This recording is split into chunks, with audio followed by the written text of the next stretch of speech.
அடே நீங்க பேசிட்டு வர்றதுக்கு இதுதான் இடமா? நாங்க தான் கிடைச்சோமா? ஏன்டா இப்படி பண்றீங்க? எவர் குறுக்க இந்த கௌசிக்கு வந்தான்னு எங்களுக்குனே வரீங்களேடா? என்னது இது இன்னைக்குன்னு பார்த்து இவ்வளோ டிராஃபிக்கா இருக்கு?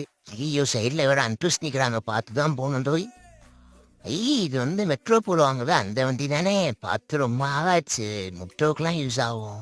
இது என்னங்க ஒரு ஊரே போகுது. சென்னையில் ஷேர் ஆட்டோவில் போகிற மாதிரி 10-15 பேர் போகிறான் அந்த ஆம்னியில்.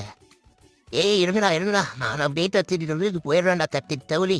ஐயோ என்னங்க வண்டியை ஓட்டுறதுக்கும் என் டிராஃபிக்கு நொந்துரும் போலையே. சந்தை முந்துக்குள்ளலாம் கொண்டு போக வேண்டியதாக இருக்குது.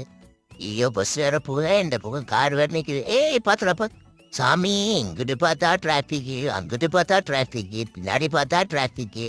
யோ எங்கேயா கூப்பிட்டு போற? ஏத்தத்தலி அடக்கத்துலையும் கூட்டிட்டு போறியா என்னைய? இவன் அடுத்த மூத்திர சந்தத்துல கூப்பிட்டு போறான். ஏன்டா நீ அயம் பண்றீங்க என்ன? டேய் இரு குறுக்க அந்த கௌசிக்கு நான் மாதிரி போறான் பாரு. ரூபா மேலே ஏற்றி